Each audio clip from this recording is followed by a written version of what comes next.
Alors bonjour à tous et à toutes, je suis très ravie d'être là avec vous aujourd'hui et de passer un très bon moment ensemble.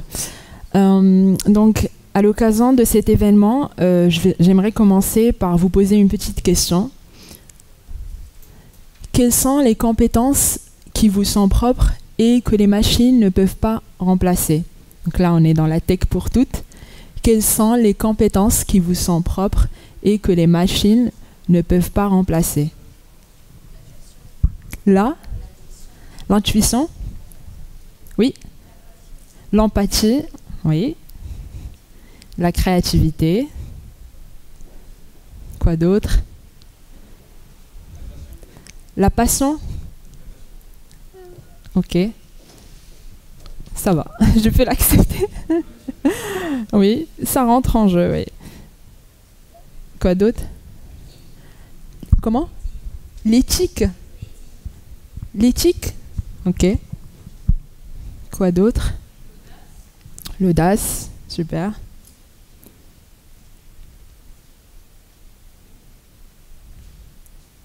C'est bon? Ok.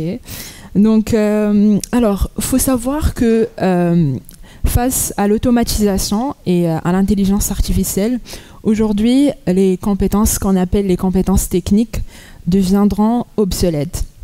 Pourquoi? Parce qu'on est plus lié à la technologie, mais on n'est pas lié du tout à l'être humain. Donc, mais il existe en fait d'autres compétences qui sont aujourd'hui, qui ont de la valeur et auront encore plus demain. C'est ce qu'on appelle les soft skills, ce sont les soft skills. Les soft skills, c'est appelé aussi les compétences comportementales, les compétences humaines, les compétences transversales. Ils sont liés, entre autres, au savoir-être, ou aussi, des fois, on les nomme les compétences de vie. Alors, donc ici, les soft skills sont centrales pour réussir à s'adapter aux évolutions du monde professionnel, pour interagir et travailler sereinement avec les autres ou encore pour résoudre des problèmes complexes. Ce sont en fait des compétences qui sont utiles dans tous les métiers et ils auront encore de plus en plus de valeur sur le marché de travail. Nous allons explorer ensemble un peu les soft skills et pourquoi ils sont essentiels aujourd'hui. Donc, est-ce que vous êtes prêts à relever le défi avec moi? Oui, non? Ok, c'est parti. Donc moi, quand j'étais étudiante, je pensais que le stress faisait partie de moi, de ma nature. Là, un peu moins. Mais donc le stress, je le subissais souvent par exemple quand je prenais la parole en public, quand je voulais faire une présentation pour un projet ou prendre la parole justement en public.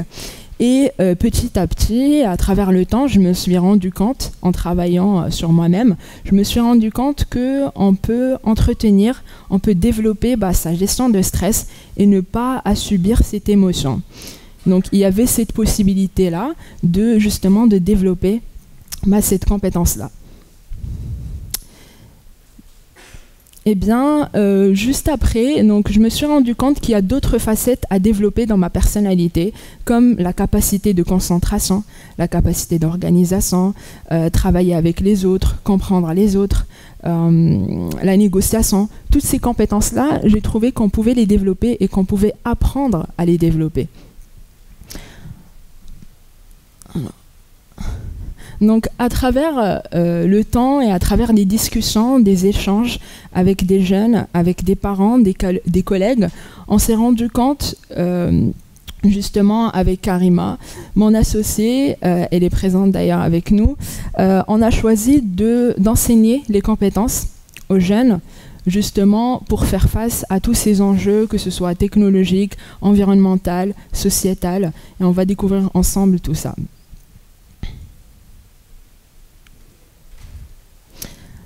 Donc les compétences, ils sont accessibles à n'importe qui, à n'importe quel âge, elles vous sont accessibles. ce n'est pas une connaissance qu'on apprend forcément à l'école. On peut les développer tout au long de la vie, justement. Et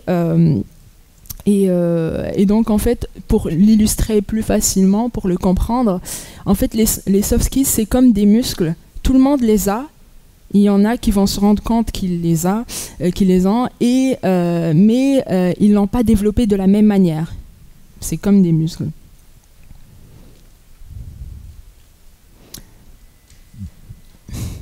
Donc, selon le World Economic Forum, les 10 compétences les plus attendues sur le marché de travail aujourd'hui, ce sont la gestion des émotions, donc savoir s'adapter avec les autres. C'est ce qu'on appelle aussi l'intelligence émotionnelle. Savoir prendre des décisions, que ce soit dans son propre travail ou dans son choix de parcours académique ou professionnel. Il y a aussi la communication, donc la prise de parole en public. Il y a la partie donc esprit critique, développer son esprit critique justement pour comprendre l'environnement où on est et comment trouver des solutions justement pour faire face à différentes transformations qu'on subit. Donc il y a aussi la partie créativité. La créativité est liée à l'innovation, justement, et la capacité d'apprentissage, ou ce qu'on appelle aussi apprendre à apprendre. Il y a aussi la partie collaboration, donc c'est aussi une compétence, c'est ce qu'on appelle aussi l'intelligence collective, travailler avec les autres, l'organisation, et c'est lié aussi à la productivité, donc comment atteindre son objectif, sa finalité, c'est grâce à l'organisation et la productivité. Une autre compétence qui est demandée aujourd'hui, c'est l'adaptabilité et la flexibilité, ou ce qu'on appelle aussi l'agilité. Donc savoir s'adapter à différents changements, aussi à différentes missions dans son environnement professionnel. Il y a aussi la partie empathie ou le sens de service, ou ce qu'on appelle aussi, ça rentre aussi dans l'intelligence émotionnelle. Et d'ailleurs, quelques-uns l'ont cité. Alors, donc ces compétences-là, pourquoi elles sont importantes aujourd'hui, pourquoi ces compétences-là sont importantes de les développer? Les soft skills, en fait, permettent de faire face plus facilement à nos enjeux personnels et professionnels, avec une plus grande efficacité, tout en améliorant nos relations avec les autres. Donc il y a ici la partie enjeux personnels et professionnels. Ça ne concerne pas juste la partie professionnelle, travail, c'est aussi tout ce qui concerne la vie personnelle, s'aligner. J'ai entendu tout à l'heure la partie passion. On peut utiliser nos compétences pour une passion. Voilà.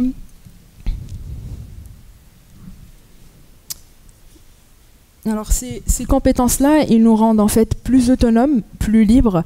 Ils renforcent aussi notre solidité intérieure face aux situations complexes et donc permettent de développer notre curiosité et de fluidifier aussi notre rapport à notre environnement.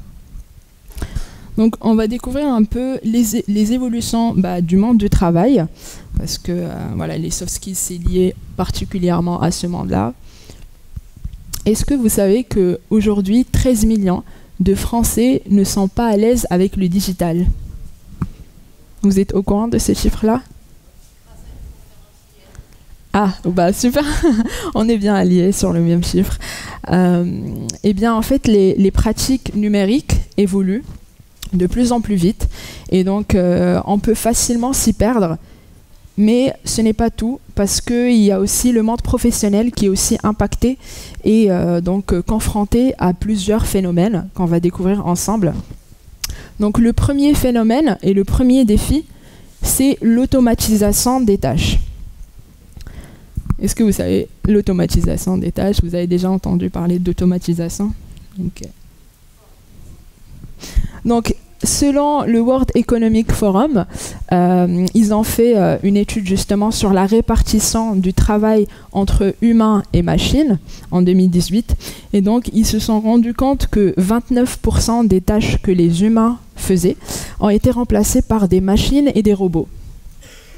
et qu'en 2022, ce chiffre va augmenter et donc il y aura à peu près 42% des tâches que les êtres humains font vont être remplacées par par les robots et les machines. Donc ces chiffres démontrent qu'un certain nombre de compétences techniques aujourd'hui endossées par l'être humain seront demain obsolètes.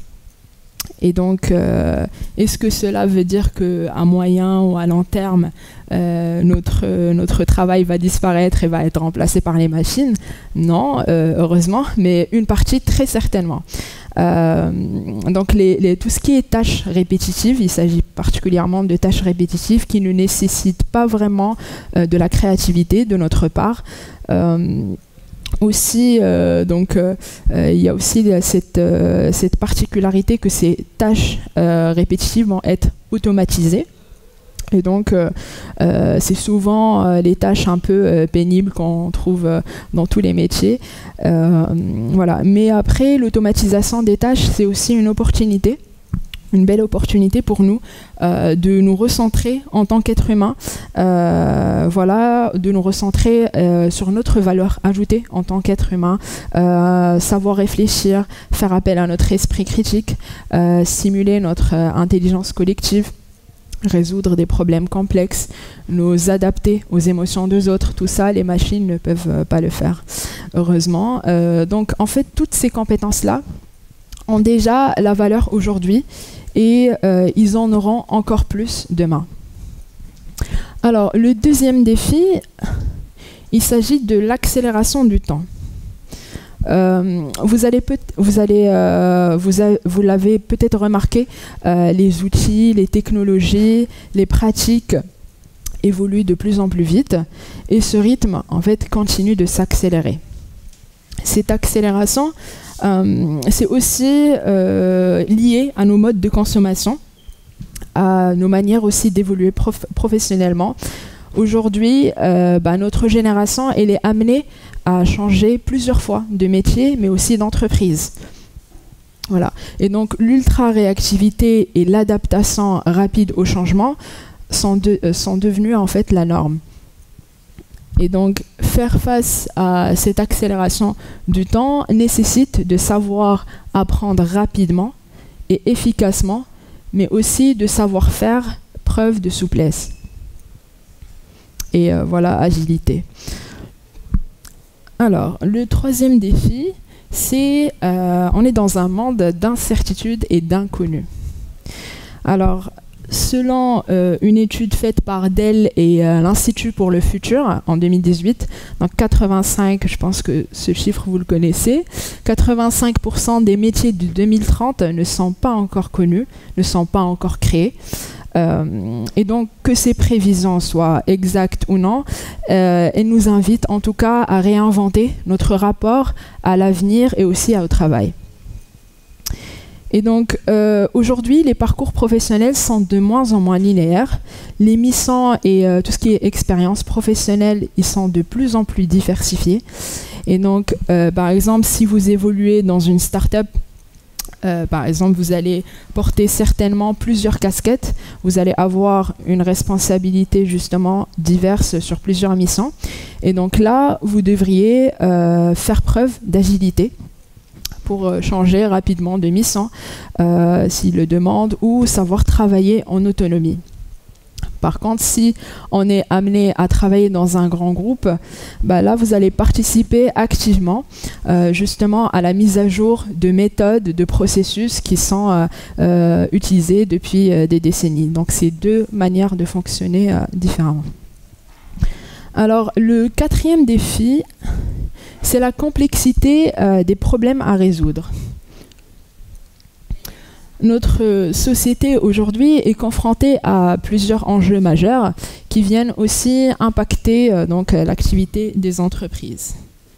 Ces enjeux sont les enjeux environnementaux. Donc on parle beaucoup de réchauffement climatique, pollution plastique, épuisement des ressources naturelles. Aujourd'hui on a moins de gaz, on a moins de beaucoup de choses.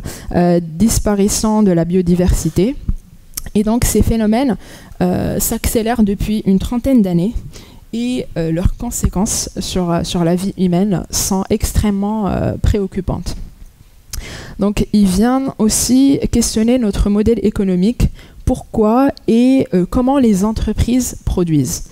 Il y a aussi la partie enjeux sociaux, et donc on constate aussi les inégalités sociales qui explosent depuis 30 ans. Et donc toutes ces organisations-là doivent se remettre en question et justement trouver du sens à leur activité et construire des solutions durables pour affronter justement ces enjeux-là. Alors, donc, on a vu avec la crise sanitaire, la crise du Covid, que le monde a été confronté à ce changement et il fallait qu'il soit rapide et qu'il s'adapte à ce changement-là. C'est pour ça qu'il y a eu pas mal d'initiatives qui l'ont poussé grâce à cette crise sanitaire pour prendre conscience justement de ces enjeux-là. Vous allez me dire, ok, mais quel rapport avec les soft skills? Eh bien, pour résoudre tous ces problèmes-là et s'adapter au changement, les soft skills sont les clés. Pourquoi? Parce que toutes ces organisations-là, ils vont faire appel et ils vont s'entourer de professionnels qui font preuve d'esprit critique, d'innovation, pour construire ces solutions-là. Mais aussi de professionnels inspirants qui ont un leadership, qui ont confiance en eux, confiance en eux, qui savent communiquer justement ces enjeux-là pour trouver des réponses et pour qu'ils soient clairs à tout le monde. Alors, donc, bref, les soft skills sont indispensables justement pour prendre part à ces transformations, mais ne pas les subir. Alors, donc, imaginez, là, je vais vous présenter une petite illustration. Imaginez, vous participez à un atelier, justement, pour apprendre à cuisiner. Vous apprenez à utiliser les ustensiles, si vous êtes débutant, à couper correctement les légumes, à faire certains gestes techniques, à ne pas rater vos cuissons. Pour cuisiner, vous apercevez que tout ce qui est hard skills, ce qu'on appelle les compétences techniques, ne sont pas suffisantes et qu'il fallait avoir aussi une petite dose de confiance en vous.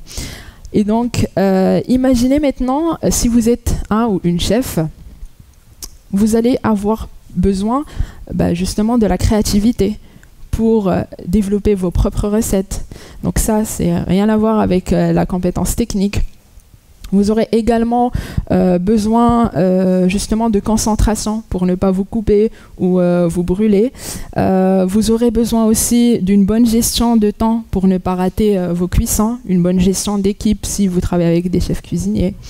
Donc toutes ces compétences-là sont nécessaires justement pour mobiliser les compétences techniques. Donc en fait, les compétences comportementales et les compétences techniques sont liées et donc sont complémentaires. Alors, donc les soft skills et les hard skills ne sont pas opposés, on est vraiment dans la complémentarité. On ne peut pas avoir de soft skills sans compétences techniques. Et donc aujourd'hui, les recruteurs, justement, ils s'intéressent de plus en plus aux compétences comportementaux. Donc ils cherchent à recruter justement des professionnels qui ont des compétences transverses, aussi bien techniques mais comportementales, flexibles, autonomes, créatifs. Et un chiffre, c'est autour de 70% à peu près. Alors maintenant, je vais prendre aussi un autre exemple de Roger Federer, voilà, parce qu'on aime un peu le tennis avec mon associé, donc on a choisi ça comme exemple. Et donc pour comparer un peu pour savoir comment différencier entre les hard skills et les soft skills, les hard skills justement de Roger Federer, c'est un inventeur de plusieurs coups techniques au tennis, tels que la feinte d'amorti, possède l'un des plus beaux revers à un mince circuit dans le circuit professionnel de tennis, capable d'une précision et d'une rapidité unique en matière de déplacement sur un court de tennis. Donc tout ça, c'est des compétences techniques. C'est tout ce qu'il a appris pendant l'entraînement. Donc après, il y a les soft skills, c'est tout ce qui est gestion des émotions pour affronter les situations plus complexes et aussi affronter son adversaire. La capacité aussi de concentration sur plusieurs heures, la capacité d'observation rapide et précise pour notamment adapter son jeu en fonction du jeu de son adversaire, la capacité d'anticipation, justement on développe cette compétence-là en observant le jeu de son adversaire avant même, et donc on peut anticiper le mouvement ou le jeu de son adversaire. Il y a aussi donc la créativité déterminante. C'est pour ça qu'il invente à chaque fois des coups différents. Donc voilà une illustration un peu pour différencier entre les compétences techniques et les compétences comportementales. Et donc, comme vous voyez ici, les compétences techniques et comportementales donc, sont bien complémentaires. On ne peut pas avoir un sans l'autre. Voilà. Eh bien, c'est ce qu'on essaye de faire à travers les Pygmalions avec mon associé Karima. On est un accélérateur de compétences de vie, donc pour les jeunes âgés de 11 ans à 25 ans. C'est des programmes différents en fonction de la catégorie d'âge.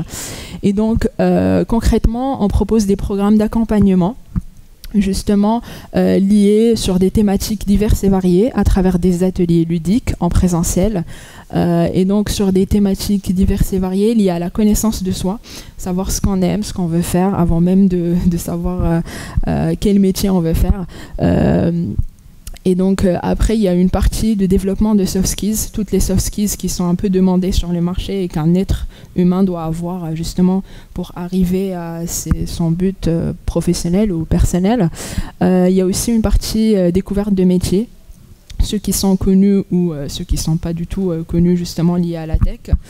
Donc c'est ce qu'on essaye de faire avec Karima justement à travers des bootcamps, soit pendant les vacances scolaires, voilà, ou justement sur un bootcamp, sur une aventure de 5 mois, une fois par semaine, voilà, en tant qu'activité parascolaire. Alors, donc, si vous êtes intéressé, déjà, on a prévu un atelier juste après, justement, avec Karima qui va animer cet atelier-là. Et si vous êtes intéressé aussi par notre bootcamp, nous allons organiser un pour les prochaines vacances scolaires, du 26 au 29, ici à l'école 42. Mais donc ça sera pour cette fois pour ceux qui ont entre 15 et 18 ans. Exactement, oui. Identifier, parce qu'il y en a qui auront justement ces compétences-là, mais ils n'ont pas conscience pour quelle utilité, comment se servir de ces compétences-là, pour quelle finalité. Il y en a qui en ont, mais voilà, qui peuvent les développer, parce que les compétences, au final, on les apprend, c'est pas acquis. Voilà, on les apprend dès notre plus jeune âge, justement. Donc merci beaucoup pour votre participation et dites-moi vos questions.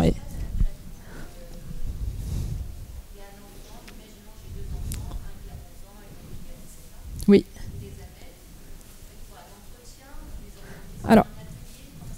Alors c'est un programme qui est déjà défini en fonction d'âge. C'est catégorisé entre, donc c'est réparti entre 3 catégories d'âge. Un de 11 à 15, donc ceux qui ont entre 11 à 14, ils vont être ensemble, 15 à 18 et de 18 à 25. Donc il n'y a pas de test, il n'y a aucun test, parce que nous, on accepte la personne comme elle est. On croit justement qu'elle a des compétences et qu'elle est là pour les développer, pour les identifier. Et donc, c'est des ateliers ludiques, on apprend avec les jeux et aussi, justement, on partage des expériences de réussite, d'apprentissage. Voilà.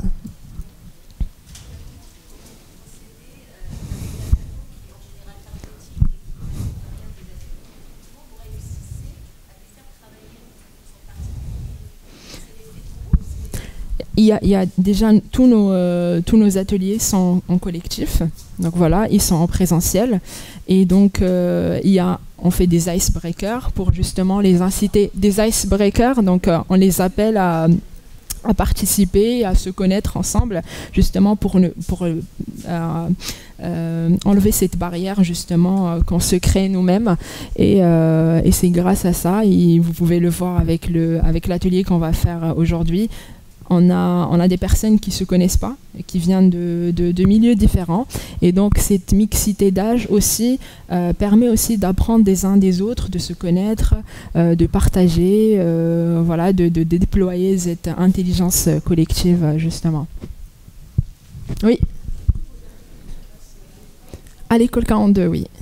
Après, on a d'autres espaces, mais là, pour celui-là, ce sera à l'école 42. Alors, on a tout sur le site. Vous pouvez aller voir sur le site lespygmalions.fr. Oui, il y a les tarifs aussi. Et donc, on a 2 bootcamps. On a 2 qui sont sur l'année. C'est une aventure sur 5 mois. Un atelier par semaine de 3 heures. Okay, c'est soit samedi matin ou mercredi après-midi. Et donc, pour les vacances scolaires, c'est 4 jours, du mardi au vendredi. Voilà.